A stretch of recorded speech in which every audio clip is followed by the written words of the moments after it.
I say unto every sick body to be healed in the name of Jesus. इस दृश्य को ध्यान से देखते रहिए, क्योंकि यह दृश्य आज आपके विश्वासी जीवन में बड़ी क्रांति लेकर आने वाला है। यह दृश्य इस बात का सबूत है कि प्रभु यीशु मसीह ने एक व्यक्ति से वायदा किया था कि मैं तुझे लाखों आत्माएं दूंगा, और वह वायदा कैसे पूरा होता है आप अपनी आंखों से देख रहे हैं। लाखों लोग इकट्ठे हैं प्रभु यीशु मसीह के लिए, और यहाँ बड़े बड़े चमत्कार हो रहे हैं, अद्भुत काम हो रहे हैं। एक व्यक्ति की आज्ञाकारिता और एक व्यक्ति के समर्पण के कारण प्रभु यीशु मसीह ने उसकी सेवकाई को बहुत ब्लेस किया। इस दृश्य में लाखों की भीड़ नजर आ रही है। यह दृश्य इस बात का सबूत है कि प्रभु यीशु मसीह अपने वायदों को पूरा करने वाला परमेश्वर है। प्रभु यीशु मसीह जिंदा परमेश्वर है। यह दृश्य इस बात का प्रमाण है कि डॉक्टर डीजीएस दिनकरन से जब प्रभु यीशु मसीह ने वायदा किया था कि मेरे बेटे मैं तुझे लाखों आत्माएं दूंगा, वह वादा कैसे सत्य साबित हुआ। प्रभु यीशु मसीह कल आज और युगानुयुग एक सा है, और अपने लोगों से जो वायदे करते हैं प्रभु, वह कभी भी मुकरते नहीं है अपने वादे से। प्रभु ने जो कहा है वो करेंगे। आज दिनकरन, डॉक्टर डीजीएस दिनकरन का नाम मसीही जगत में किसी परिचय का मोहताज नहीं है। उत्तर भारत से लेकर दक्षिण भारत तक, पूर्वी भारत से लेकर पश्चिम भारत तक, ऐसा कौन सा मसीही होगा जिसने जीसस कॉल्स मिनिस्ट्री और डॉक्टर डीजीएस दिनकरन के विषय में नहीं सुना और जाना होगा। आप और मैं भी कहीं ना कहीं उस व्यक्ति के जीवन के द्वारा आशीषित हुए हैं। इसलिए आज जब इस गवाही को आप ध्यान से सुन रहे हैं तो यह जरूरी है कि इसे अंत तक सुनते रहिए, क्योंकि YouTube में बहुत सी वीडियोस हैं जो आपका ध्यान बटाने की कोशिश करेंगे।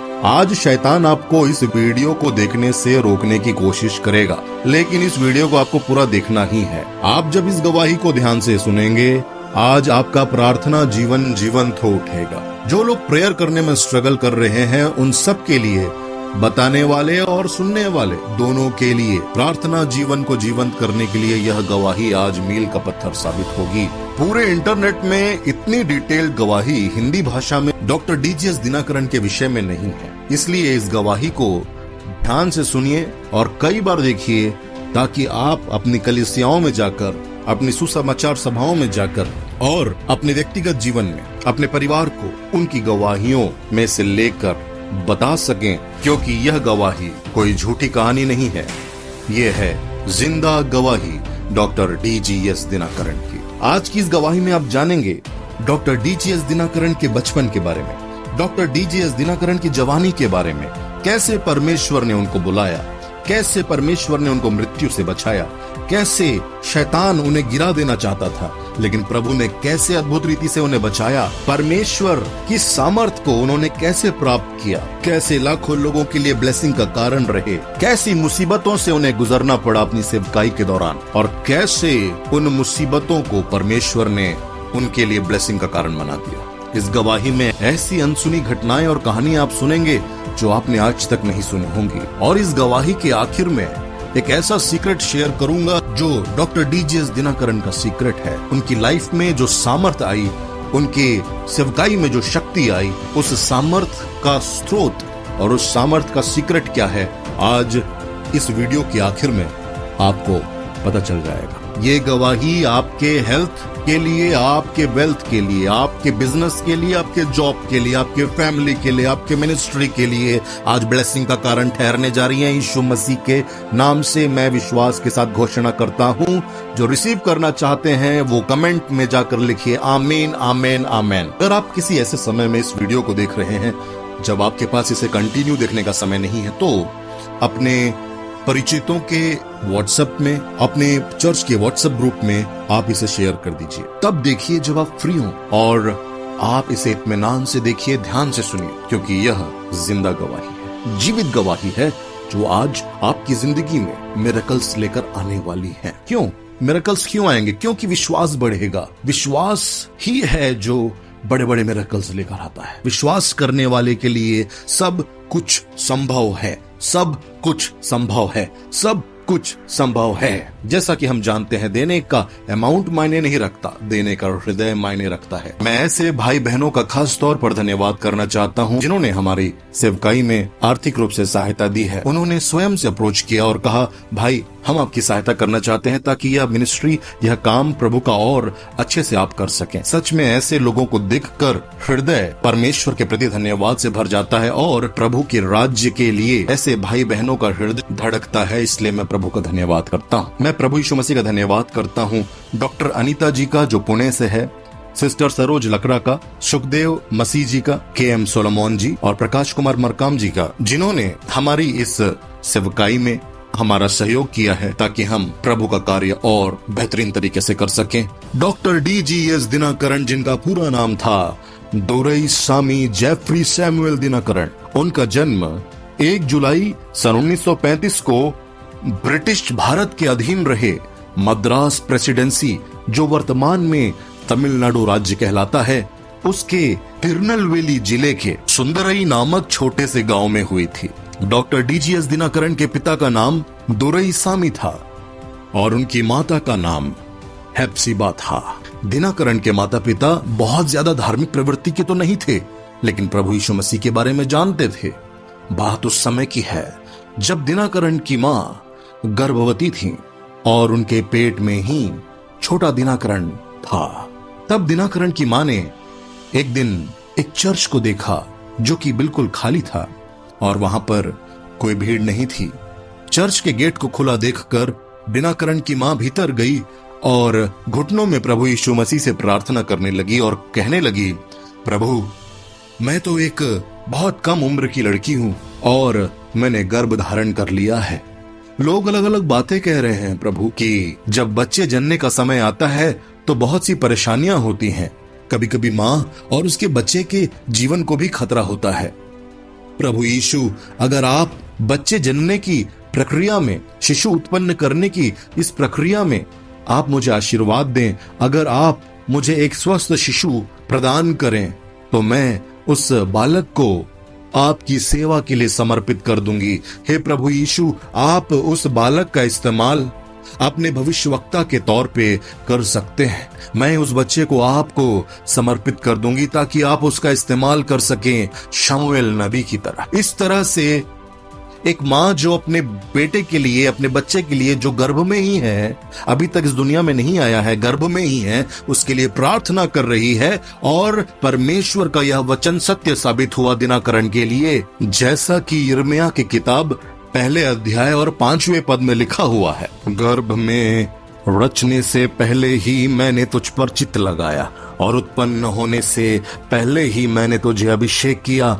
मैंने तुझे जातियों का भविष्यवक्ता और नबी ठहराया है। अब चूंकि डॉक्टर D.G.S. दिनाकरण के जीवन में परमेश्वर का चुनाव था, माँ के गर्भ में ही परमेश्वर ने उसे अनॉइंट किया। अब देखिए क्या होता है। छोटे दिनाकरण का जन्म होता है, वो धीरे धीरे बड़े होते हैं। उनके माता पिता उन्हें स्कूल में भेजते हैं। स्कूल में वो एक बहुत ही ब्रिलियंट स्टूडेंट थे, पढ़ाई लिखाई में बहुत आगे थे, शिक्षक उनकी तारीफ करते थे। और एक ऐसा समय आया जो जवानी का समय था और इसी समय में शैतान सबसे ज्यादा अटैक करता है, खासकर उन लोगों को जो परमेश्वर के द्वारा चुने हुए होते हैं, जो प्रभु यीशु मसीह की प्रजा है, जो प्रभु यीशु मसीह के लोग हैं। इसलिए जो जवान हैं उन तक तो ये वीडियो जरूर आप पहुंचा दीजिए। आज वो जवान इस गवाही को सुनकर उनके मसीही जीवन में क्रांति आएगी और वो उनका जीवन अग्निमय हो जाएगा। दिनाकरण जब जवान हुए, शैतान उन्हें गिराने की बहुत कोशिश करने लगा। दिनाकरण जब कॉलेज में पहुंचे, दिनाकरण की संगति गलत लोगों से हो गई और बुरे और गलत लोगों से दोस्ती करने का परिणाम यह हुआ कि जवान दिनाकरण अलग अलग व्यसनों में जाकर पड़ गया और उसकी पढ़ाई का भी नुकसान होने लगा। अब यह विचार कीजिए कि मसीही नौजवानों की पढ़ाई का नुकसान शैतान क्यों करना चाहता है, क्योंकि अगर मसीही नौजवान पढ़ाई लिखाई करके अच्छे पदों पर आसीन हो जाएं, तो प्रभु के राज्य और उसके दास दासियों का वो सहयोग कर पाएंगे और शैतान ये नहीं चाहता। इसलिए जितने भी टीनेजर्स, जितने भी जवान भाई बहन और बेटे और बेटियां मुझे सुन रही हैं, ध्यान से सुनिए। आप कभी भी अपनी पढ़ाई को लेकर कॉम्प्रोमाइज मत कीजिए। शैतान नहीं चाहता कि आप प्रभु के राज्य के काम आए, इसलिए आपको, आपके मन को पढ़ाई से दूर करना चाहता है।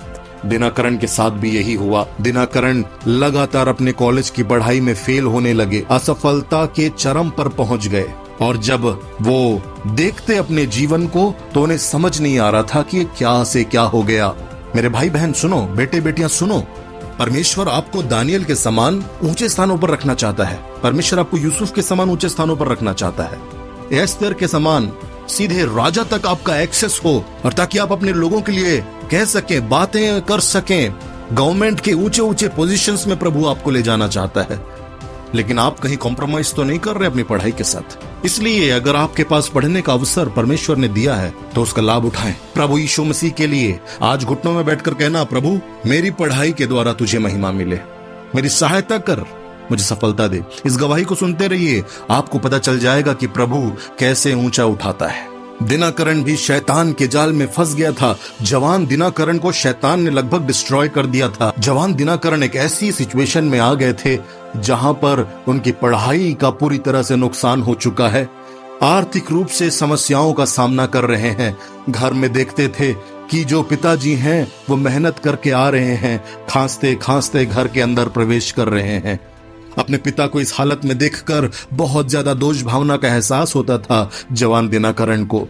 उसकी माँ बहुत ज्यादा बीमार रहती थी, कभी कभी अपनी जीभ को काट लिया करती थी और रक्त का भयंकर स्त्राव पूरे घर में बहा करता था।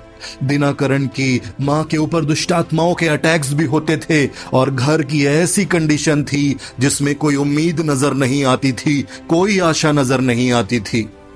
एक दिन शैतान ने डीजीएस दिनाकरण के मन में, उसके कानों में फुसफुसाया और कहा कि तू अपनी जिंदगी को समाप्त क्यों नहीं कर देता, क्यों अपने जीवन को तू खत्म नहीं कर देता, देख कितना आसान है, अपने आप को मार दे। शैतान यही करता है उन लोगों के जीवन में जो प्रभु के द्वारा चुने हुए होते हैं। अगर आज आप निराशा और अवसाद से गुजर रहे हैं, याद रखिए, सिर्फ प्रभु यीशु मसीह के सामने घुटनों में बैठकर ईमानदारी से एक बार प्रभु को पुकारिए, आपका जीवन उलट पलट जाएगा, क्योंकि दिनाकरण के साथ भी यही हुआ। सुनते रहिए इस गवाही को। अब जब बात ऐसी हुई कि दिनाकरण, जवान दिनाकरण पढ़ाई में असफल हो गया, उसके माता पिता की गरीबी, उसके घर की कंगाली उसे परेशान करने लगी। उसके जीवन में अब कोई उद्देश्य नजर नहीं आ रहा था। बार बार उसे याद आ रहा था कि मैं बचपन में तो बहुत टैलेंटेड था, बहुत अच्छा था, ये मुझे क्या हो गया, किस प्रकार के व्यसनों में मैं जा पड़ा, किस प्रकार की बुरी संगति में मैं गिर गया। शैतान ने उसे फंसा दिया था। अब शैतान उसे मारना चाहता था, इसलिए वह मन जो धोखा देने वाला मन है, लगातार दिनाकरण से कह रहा था कि चल अपने आप को मार दे। और दिनाकरण मन के कहने पर, जो मन बाइबल के अनुसार मन सबसे ज्यादा धोखा देने वाली वस्तु है, मन सबसे ज्यादा धोखा देने वाला है, और उसी मन की बात सुनकर अपने आप को मारने के लिए रेलवे पटरी की ओर बढ़ गया। रेलवे पटरियों की ओर तेजी से भागने लगा, लंबे लंबे डग भर के। जब जवान डीजीएस दिनाकरण जा रहा था अपनी जान लेने के लिए, तब अचानक वहां पर उसके मौसा जी आ गए रास्ते में, और उन्होंने जवान डीजीएस दिनाकरण से कहा, बेटा तुम इतनी परेशानी में रोते हुए कहां जा रहे हो? डीजीएस दिनाकरण ने कहा, मौसा जी अब मेरे जीवन जीने का क्या अर्थ, मैं पूरी तरह से हार गया हूं, मैं टूट गया हूं, मैं मरना चाहता हूं, मैं जीना नहीं चाहता, इस जिंदगी का कोई अर्थ समझ नहीं आ रहा है। मैंने अपने माता पिता के पैसे बर्बाद कर दिए, मैंने अपने टैलेंट को बर्बाद कर दिया, बुरी संगति में मैंने कई वर्ष बर्बाद कर दिए, कितने साल मेरी पढ़ाई के बर्बाद हो गए। क्या करूं मैं मौसा जी, मेरे पास कोई उम्मीद नहीं, मैं मरने जा रहा था, मैं अपने आप को समाप्त करने जा रहा था। डीजीएस दिनाकरण के मौसा जी जो उनसे मिलने आए, प्रभु यीशु मसीह का भय मानने वाला परमेश्वर का एक अच्छा दास था। ये पुलिस में नौकरी करने वाले एक व्यक्ति थे, अच्छी सरकारी नौकरी और समाज में अच्छा रुतबा था। और डॉक्टर डीजीएस दिनाकरण इस बात को बताते हैं कि उनके मौसा जी को वो जब भी देखा करते थे, बचपन से लेकर उन्होंने देखा था कि उनके मौसा जी अपनी हर एक बात में यीशु का वर्णन करते थे, प्रभु यीशु मसीह को महिमा देते थे, अपनी हर बात में प्रभु यीशु मसीह के महिमा की बातें करते थे। इसलिए डॉक्टर डीजीएस दिनाकरण उनका बहुत आदर करते थे और वो जानते थे कि यह एक धर्मी पुरुष है। मेरे प्रियो, अपने परिवार के बच्चों के सामने हम किस प्रकार का चरित्र निर्मित करते हैं। अगर हम प्रचार कर रहे हैं कुछ और, हम कह रहे हैं कुछ और कर रहे हैं कुछ और, तो उन बच्चों के सामने हमारी क्या इमेज बनेगी। इसलिए बहुत जरूरी है कि जैसे कि दिनाकरण के मौसा जी ने एक चरित्र निर्मित किया, दिनाकरण के सामने वैसा ही हम भी कर सकें। प्रभु हमारी सहायता करे। डीजीएस दिनाकरण के अंकल ने यानी उनके मौसा ने जवान दिनाकरण से कहा, प्रभु यीशु मसीह के क्रूस की कथा के बारे में आज तो मैं बताऊंगा बेटे। मेरे बेटे, आज प्रभु यीशु मसीह के क्रूस की सच्ची कथा मैं तुझे बताऊंगा। तू आज अपने जीवन को समाप्त करना चाहता है, लेकिन एक व्यक्ति है जिसने तेरे लिए अपने जीवन को न्यौछावर कर दिया, क्रूस पर तेरे लिए बलिदान हो गया, वो मर गया ताकि तू जिंदगी पा सके। तुझे आत्महत्या करने की जरूरत नहीं है दिनाकरण, क्योंकि प्रभु यीशु मसीह ने तेरे लिए अपनी जान दे दी है। प्रभु यीशु मसीह सक्षम है, शक्तिशाली है तुझे तेरी आर्थिक समस्याओं से बाहर निकालने के लिए, तेरी मानसिक समस्याओं से बाहर निकालने के लिए। मेरे बेटे दिनाकरण, तुझे अपने आप को मारने की जरूरत नहीं है। उस प्रभु यीशु मसीह ने, जो राजाओं का राजा है, प्रभुओं का प्रभु है, परम पराक्रमी महापवित्र ईश्वर, वह मनुष्य रूप में आकर तेरे लिए अपना महापवित्र रक्त बहा गया है दिनाकरण, इसलिए तुझे मरने की जरूरत नहीं है। दिनाकरण, मैं चाहता हूं मेरे बेटे, आज तेरे दिल से निकल रही उस वेदना को शब्दों का रूप देकर एक बार प्रभु यीशु मसीह को पुकार ले, तेरी जिंदगी बदल जाएगी। तुझे मरने की जरूरत नहीं है मेरे बेटे, प्रभु यीशु मसीह ने तेरे लिए जान दी है।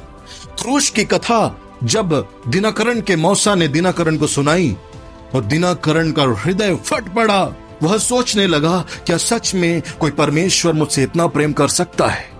उसने अपने मौसा से पूछा, मौसा जी, क्या सच में प्रभु यीशु मसीह मेरे जीवन को बदल सकता है? दिनाकरण के मौसा ने कहा कि हाँ, वो आज तेरे जीवन को बदल देगा अगर तू प्रार्थना करे और विश्वास से मांगे। याद रख कि वह प्रभु यीशु मसीह जो तेरे लिए मारा गया था, वो तीसरे दिन मृत्यु को हराकर जीवित हो उठा है और आज भी जिंदा है। तो तू किसी मुर्दा से नहीं प्रार्थना करेगा, पर एक जिंदा परमेश्वर से बात करने जा रहा है, प्रार्थना करने जा रहा है। जवान, खुशी से जाओ और जाकर आज प्रभु यीशु से प्रार्थना करो, तुम्हारा जीवन बदल जाएगा, परिस्थितियां उलट पुलट जाएंगी। जवान दिनाकरण अपने घर की ओर भागने लगा, तेजी से भागने लगा, क्योंकि आज उसे कमरे को बंद करके उस प्रभु से प्रार्थना करनी थी। दिनाकरण अपने घर गया, उसने अपने कमरे को बंद किया और वो घुटनों में आकर रोने लगा। हे प्रभु यीशु, क्या आप सच में हैं? क्या आप जीवित हैं? प्रभु, मैं थक गया हूँ, अपने जीवन से परेशान हो गया हूँ। प्रभु, मैं जीना नहीं चाहता। प्रभु, मेरे मौसा ने मुझे बताया है, मेरे अंकल ने मुझे बताया है कि तू जीवन देने वाला परमेश्वर है, तू परिस्थितियों को बदल देने वाला परमेश्वर है। प्रभु, क्या तू सच में है? इस जीवन में मेरे शांति क्यों नहीं है? इस जीवन में इतना दुख क्यों है? प्रभु, मेरे जीवन में ऐसा क्या गलत है? क्या गलत है प्रभु? कहाँ गलती हो रही है? मुझे बताओ, मेरे जीवन की गलतियों को मुझे दिखाओ। प्रभु, मेरे जीवन में मेरे सहायता करने के लिए आओ, ऐसा कह के रोने लगा। और दिनाकरण अपनी गवाही में बताते हैं कि जवान दिनाकरण जब ये प्रार्थना कर रहा था, तब अचानक ही प्रभु यीशु मसीह की उपस्थिति उस कमरे में इतनी शक्ति के साथ उतर आई और पश्चाताप की लहरों से दिनाकरण का हृदय उमड़ने लगा। दिनाकरण के हृदय रूपी समुद्र में पश्चाताप की विशाल लहरें उठने लगी, क्योंकि प्रभु के आत्मा ने उसे दिखाया था कि किस प्रकार के गलत कामों में वह लिप्त था, कैसे पाप उसने किए थे। प्रभु की आत्मा ने दिनाकरण को कायल किया उसके पापों के प्रति, अपराधों के प्रति, गलत जीवन के प्रति जो उसने जिया था। जवान दिनाकरण ने अपनी गवाही में बताया कि एक एक्सरे की तरह सब कुछ उसके पास्ट के बारे में, उसके भूतकाल के बारे में, उसके पापों के बारे में परमेश्वर की आत्मा ने उसे दिखाया। और अचानक ही पवित्र आत्मा ने दिनाकरण को स्मरण दिलाया वह वचन जो उसके मौसा ने उसको प्रभु यीशु मसीह के रक्त के बारे में बताते हुए कहा था, जो कि बाइबल में लिखा हुआ है, 1 यूहन्ना 1 अध्याय और उसके 7वें पद में, जहां लिखा हुआ है, उसके पुत्र यीशु का लहू हमें सब पापों से शुद्ध करता है। दिनाकरण ने कहा कि प्रभु, मेरे अंकल ने मुझे बताया है कि तेरे लहू के द्वारा सारे पाप मिट जाते हैं, मुझे धो दे प्रभु, मुझे शुद्ध कर दे प्रभु। इस प्रार्थना के बाद जवान दिनाकरण ने अपनी गवाही में बताया कि उसे ऐसा लगा जैसे प्रभु यीशु मसीह का लहू उसे पूरी तरह से शुद्ध कर रहा है। प्रभु यीशु मसीह के लहू ने जवान दिनाकरण के सारे अपराधों को मिटा दिया। दिनाकरण कहते हैं कि उस दिन उन्हें ऐसा आनंद और ऐसी शांति प्राप्त हुई जो वर्षों से उनके पास नहीं थी। उन्होंने कहा कि मुझे ऐसा प्रतीत हुआ जैसे मैंने कोई पाप किया ही नहीं आज तक। ऐसा शुद्ध कर दिया प्रभु यीशु मसीह ख्रिस्त के उस लहू ने मुझे। ख्रिस्त यीशु के पवित्र लहू से वह धुल चुका था पूरी तरह से। सच में प्रभु यीशु मसीह का लहू हमें ऐसा कर देता है जैसे कि हम निष्पाप हैं। हमें निष्पाप और निष्कलंक ठहराने वाले उस पवित्र लहू की जय हो। यह दिन, जिस दिन यह घटना हुई, जिस दिन प्रभु यीशु मसीह से पहला एक इनकाउंटर हुआ, एक आत्मिक मुलाकात हुई प्रभु यीशु मसीह के सामने, जब जवान दिनाकरण पहली बार घुटनों में बैठकर प्रार्थना कर रहा था और उसका जीवन बदल गया, उसके सारे पाप क्षमा हुए, उसे वह आश्वासन प्राप्त हुआ कि ख्रिस्त यीशु के लहू ने उसके सारे अपराधों को मिटा दिया है। यह दिन था 11 फरवरी 1955 का दिन। यह उसके लिए महान आनंद का दिन था।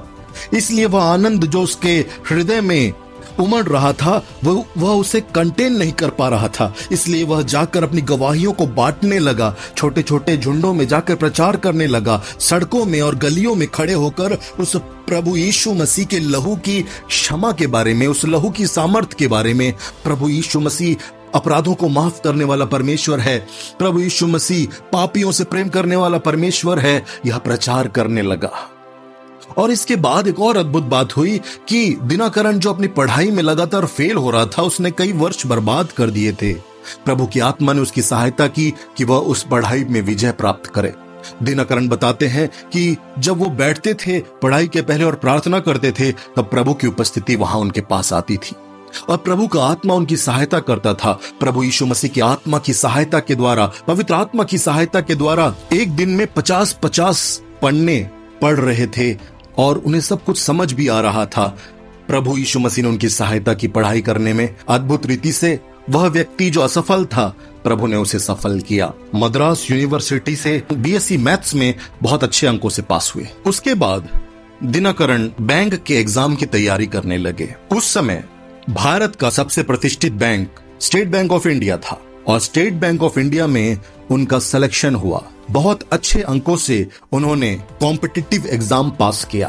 प्रभु यीशु मसीह के राज्य में उपयोग किए जा सकने के लिए परमेश्वर आपको ऊंचे स्थानों पर नियुक्त करने जा रहा है। डीजीएस दिनाकरण का जब selection state bank of India में हो जाता है, वो शांत नहीं बैठते। वो कहते हैं कि प्रभु, तूने मुझसे कहा है कि ऊंचे स्थानों पर जाऊंगा। इसलिए वो इंटरनल एग्जाम्स देते जाते हैं। और बैंक में और किसी भी संस्थान में ऐसे प्रावधान होते हैं कि अगर आप उसकी आंतरिक परीक्षाओं को पास कर सकें, प्रमोशंस मिलते जाते हैं, आपका पद बड़ा होते जाता है, आपकी सैलरी में इंक्रीमेंट्स होते हैं। दिनाकरण ने पढ़ाई करना जारी रखी। प्रभु यीशु मसीह ने उसकी सहायता की और वह पदोन्नत होता गया। स्टेट बैंक ऑफ इंडिया में नौकरी जब उनकी लगी, उसके बाद 17 अगस्त सन 1959 में उनका विवाह प्रभु की दासी स्टेला दिनाकरण से हुआ और उनके विवाह के बाद डीजीएस दिनाकरण के 2 बच्चे हुए, 2 संतानें हुई। 4 सितंबर 1962 पहली बेटी का जन्म, पहली संतान का जन्म हुआ जो उनकी बेटी थी जिनका नाम इवेंजेलिन था। और उसके बाद 4 नवंबर 1968 को पॉल दिनाकरण का जन्म हुआ जो उनकी दूसरी संतान थी। दिनाकरण जब ऊंचे स्थानों पर नियुक्त होते गए, बैंक में परमेश्वर उन्हें ऊंचे स्थानों पर ले जाने लगा, तब उन्होंने वह किया जो अक्सर जवान नहीं करते हैं। अब सोच सकते हैं वह क्या है? उन्होंने प्रभु यीशु मसीह के वचनों को पढ़ना शुरू किया। बहुत सारे लोग जब सफल होते हैं तो प्रभु यीशु मसीह के वचनों को पढ़ना छोड़ देते हैं। भाई, मेरा काम तो हो गया, अब मैं किस प्रभु को स्मरण रखूं। लेकिन दिनाकरण जानते थे कि उनकी आशीषों का मूल कौन है, उनको ऊंचा उठाने वाले वो हाथ कौन है।